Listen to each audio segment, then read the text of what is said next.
Hello नमस्कार दोस्तों। तो 16 सितंबर को एक और धमाकेदार असमी ऐप ओपन होने जा रहा है ओसल डिवाइसेस लिमिटेड का। तो देखेंगे हम कंपनी के काम के बारे में, उसके बाद जानेंगे आईपीओ डिटेल, कंपनी के फाइनेंशियल कैसे हैं, ग्रे मार्केट में डिमांड कैसी चल रही है, और अंत में बताएंगे अपना व्यू कि इस असमी ऐप में अप्लाई करना है इसको अवॉइड करना। तो सबसे पहले देख ले रहे हम कंपनी के काम के बारे में। तो ओसल डिवाइसेस लिमिटेड, जिसे पहले innovative Infratech solution private limited के नाम से जाना जाता था, की स्थापना 2006 में हुई थी। कंपनी एलईडी डिस्प्ले सिस्टम और हियरिंग एड्स मैन्युफैक्चर करती है। इनकी एलईडी डिस्प्ले का यूज जैसा आपने देखा ही होगा कि railway station, bus stand and चौराहों पर एड्स के लिए इनकी जो एलईडी डिस्प्ले हैं इनका यूज किया जाता होगा, जैसा आप स्क्रीन पर देख पा रहे होंगे।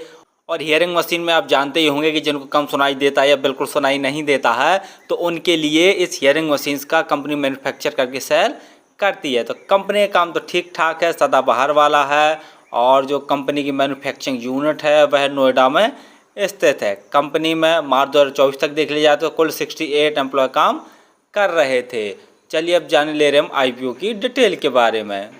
आईपीओ 16 सितंबर को ओपन होने जा रहा है, 19 सितंबर तक ये ओपन रहेगा। प्राइस बैंड 155 रुपये से 160 रुपये पर शेयर रखा गया, तो मैं 160 रुपये प्राइस बैंड भरकर ही इस एसएमई आईपीओ का अप्लाई करना। लॉट साइज 800 शेयरों का रखा गया। टोटल साइज 70.66 करोड़ का रखा गया, जिसके तहत पूरी की पूरी फ्रेशर्स को 68 जारी कर रही है। अलॉटमेंट 20 सितंबर को आपको पता चल जाएगा, और यदि आपका अपलॉट नहीं होता तो 23 सितंबर तक आपके पैसे रिफंड वापस आपके अकाउंट में आ जाएंगे। लिस्टिंग डेट 24 सितंबर रखी गई है। रिजर्वेशन में क्यूआईबी के लिए 50%, रिटेल बैंकों के लिए 35%, एचएनआई कैटेगरी के लिए 15% का रिजर्वेशन रखा गया है। रिटेल कैटेगरी में यदि आप एक लॉट अप्लाई करेंगे तो आपको 1,28,000 रुपये खर्च करने पड़ेंगे, और रिटेल कैटेगरी में एक ही लॉट अप्लाई किया जा सकता है। हाँ, यदि एचएनआई कैटेगरी में अप्लाई करना चाहते हैं तो कम से कम 2 लॉट अप्लाई करने पड़ेंगे, जिसके लिए आपको 2,56,000 रुपये खर्च करने पड़ेंगे। आईपीओ आने के बाद जो इनकी प्रमोटर होल्डिंग थी 58.5% थी।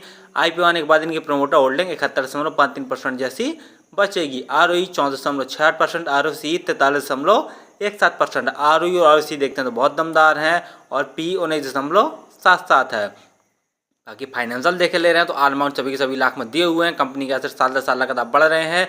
वहीं रेवेन्यू देखते हैं तो मार्च 2022 में कंपनी का रेवेन्यू 6,655 लाख का था, जो कि बढ़कर मार्च 2023 में 8,195 लाख का, और मार्च 2024 में कंपनी का रेवेन्यू बढ़कर 13,268 लाख का हो गया। तो रेवेन्यू में जैसा देख रहे हैं साल दर साल जबरदस्त ग्रोथ देखने को मिल रही है। वहीं प्रॉफिट आफ्टर टैक्स देखते हैं तो मार्च 2022 में कंपनी ने 212 लाख का नेट प्रॉफिट जनरेट किया था, जो कि बढ़कर मार्च 2023 में 466 लाख का हो गया, और मार्च 2024 में कंपनी का प्रॉफिट बढ़कर 1,305 लाख का हो गया। तो प्रॉफिट आफ्टर टैक्स में भी जैसा देख रहे हैं साल दर साल जबरदस्त ग्रोथ देखने को मिल रही है। नेट वर्थ वो भी बढ़ रही है। रिजर्व कंपनी का मार्च 2022 में 556 लाख का था, जो कि बढ़कर मार्च 2024 में 1,380 लाख का हो गया। बोरोइंग कंपनी की मार्च 2022 में 862 लाख की थी, जो कि बढ़कर मार्च 2024 में 2,545 लाख की हो गई है। तो ये थोड़ा सा नेगेटिव पॉइंट वाली बात है, कंपनी के ऊपर बोरोइंग भी थोड़ी सी ज़्यादा है।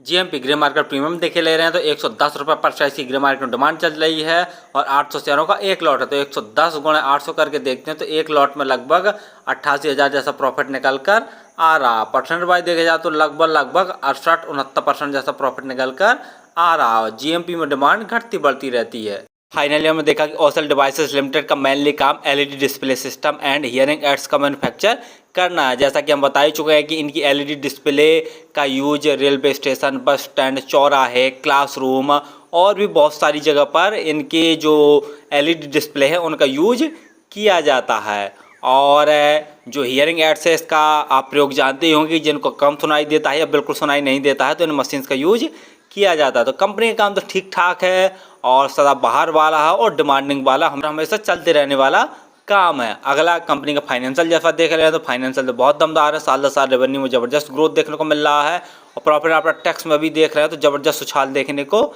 मिल रहा है। और आईपीओ के तहत जुटाए गए पैसे का प्रयोग जैसा जानते हुए कि कंपनी के ऊपर बोरिंग थोड़ी सी ज़्यादा है, तो उसको चुकाने में इसका यूज करेगी, जिसके कारण ग्रे मार्केट में जैसा देख रहे हैं ठीक ठाक डिमांड निकल कर आ रही है। जैसा आज के दिन देख रहे हैं तो लगभग 68% के आसपास इसकी ग्रे मार्केट में डिमांड चल रही है। तो फिलहाल तो मैं इस एसएमई आईपीओ में अप्लाई करूंगा, और आप किसी भी आईपीओ एसएमई आईपीओ में अप्लाई करें तो एक बार स्वयं का एनालिसिस कर लें और अपने रिस्क पर ही किया करें। और हमारे चैनल को सब्सक्राइब जरूर कर लें, ताकि आपको समय समय पर आईपीओ संबंधी जानकारी और एसएमई आईपीओ संबंधी जानकारी मिलती रहे। धन्यवाद।